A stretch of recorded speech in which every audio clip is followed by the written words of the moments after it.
They say tragedy strikes in threes, and honestly, for Carnival Cruise Lines, this week has been a rough one. Carnival Cruise Line is the titan of the high seas with many companies under its umbrella. However, they are entering some treacherous waters just through the events that happened over the last couple days, and with a looming amount of debt over their head, I can see something very bad happening to Carnival Cruise Line. Let's take a step back in time and just talk about why Carnival is in this position and how we really got here. As some of us may know, Carnival is up to its neck in debt, and that's because of that thing that happened in 2020, the little pandemic party pooper. And because of that, they lost $2.9 billion in a quarter alone in 2020. So they had to take out a lot of loans against their company to satisfy all the things that they had, their running costs, keeping the staff, relocating the staff to get them home, all had a cost associated with that. And because of that, Carnival racked up an enormous amount of debt and took on a bunch of credit lines to help pay off that debt. At this point in 2020, Carnival was hemorrhaging millions of dollars a day, and the ships that we know with the loud, bustling hallways turned into eerily quiet and just echo-ridden ghost ships. When cruising restarted in 2021, everyone was hoping that they would just be able to start paying off their debts immediately, but it was a very slow start. Many people were hesitant, and because of that, these ships would be sailing at anywhere from 10% to half full capacity. So Carnival wasn't even breaking even on the sailings that they were doing at that time. So Carnival started to look down alleys where they can save money, and that's where this spiraling cutback started. Carnival, who used to offer New York strip steaks in the dining room, cut back to a lesser steak quality. And then from there, the food quality pretty much started to go downhill, which made some customers not want to return because they were turned off by the quality of the food, which in turn led to Carnival having to raise prices somewhere else, such as adding a cost associated with room service, which turned some people off, and then they didn't return. And to make up for those people that didn't return, they added more additional fees and costs. Basically, they're in a vicious spiral right now where they are just trying to get as many new people on the cruise ships as they can, as stated by their CEO in an earnings call. So they're looking to get people who don't know any better on their ships rather than repeat customers who used to know the old way of cruising. And if you look at some pretty clear-cut signs, you could look at Carnival's stock. They're down 69%.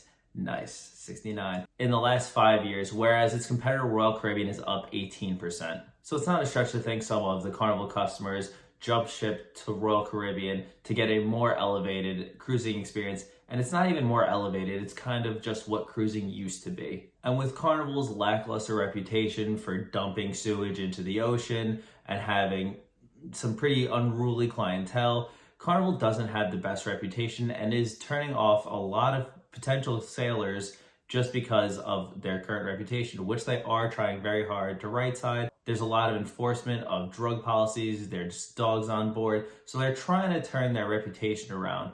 But all of this is just happening in the last couple of years. And now this week, Carnival is facing a giant PR nightmare with 3 events that happened. Up first, we have the Carnival Freedom, whose whale tail caught on fire for the second time within 3 years.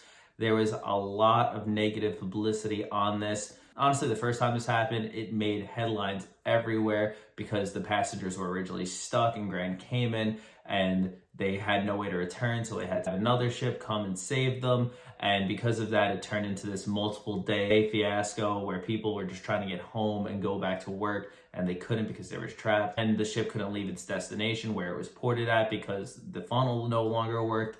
So the first time around was bad. The second time around was even worse, but not because it was bad for the passengers. It was bad because this is the second time that this has happened to the same ship. So just really bad luck on the Freedom's part. This time it happened because of a lightning strike, which you can't control Mother Nature, but at the same time, you can control how the media looks at this. And the Carnival's PR team did not do a good job of this. There was a lot of backlash on social media just making jokes of how Carnival just can't catch a break. And this is payback from Mother Nature because Carnival used to dump its sewage in the ocean, which started that can of worms being opened again because some people didn't know that Carnival used to do that and was fined very heavily because of it. And if we have fire, the other elements we have to talk about is water. And of course, because we're on a cruise ship, flooding does sometimes happen.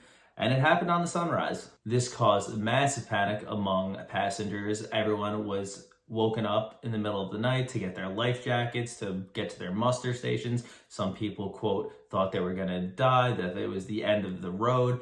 And Carnival probably could have handled it a lot better with communications from what I understand. Granted, I haven't talked to any of the people on board, but just seeing some posts on social media, it did not look like it was handled very well. This one is out of Carnival's control, but it just hurts because they do have sailings out of this port. The Francis Scott Key Bridge in Baltimore fell, which means there will no longer be access to the port where a lot of cargo ships and cruise ships depart from, and this will be going indefinitely because they have to clear the bridge, they have to rebuild the bridge. So I could see this being a major issue for Carnival Cruise Lines, and this just happened a couple days ago. So I could see this being a huge problem long term, even for supply chain, like across the country. I could see this being a problem. And because of that, Carnival's gonna have to issue refunds, and cancellations will probably come pouring in from the Baltimore area, which means a lack of revenue from Carnival. So I think with the combination of bad PR, Mother Nature, and now cancellations and rebookings that are going to happen, there's a lot of problems that Carnival's going to face trying to pay off their debt that they have looming over their head. Problem with being a public company is that Carnival needs to provide its shareholders with positive earnings.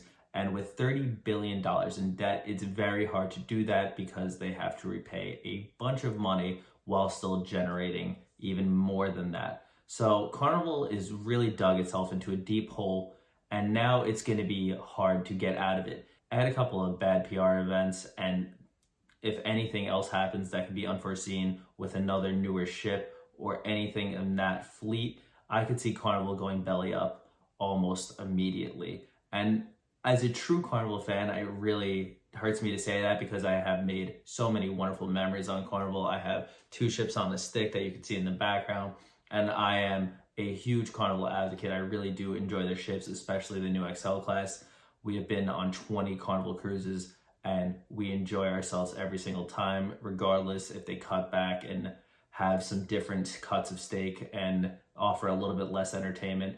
I still really enjoy the product that they offer. I need to know from you guys, are you concerned about Carnival Cruise Lines? Do you have money invested in their stock? Because like I said, they have been going down quite a bit over the last 5 years. It is up short term in the last year, but that being said, compared to its competitors, it's not doing so hot. And they have the most debt out of any other cruise line company. So fingers crossed for Carnival. Hopefully they can turn it around. But honestly, after I saw that the bridge collapsed in Baltimore, that just triggered my mind to go places where financial stuff, I don't know, I'm weird. But let me know in the comments what you think about this video. Thank you guys so much for watching. We'll see you in the next one. Take it easy. Peace.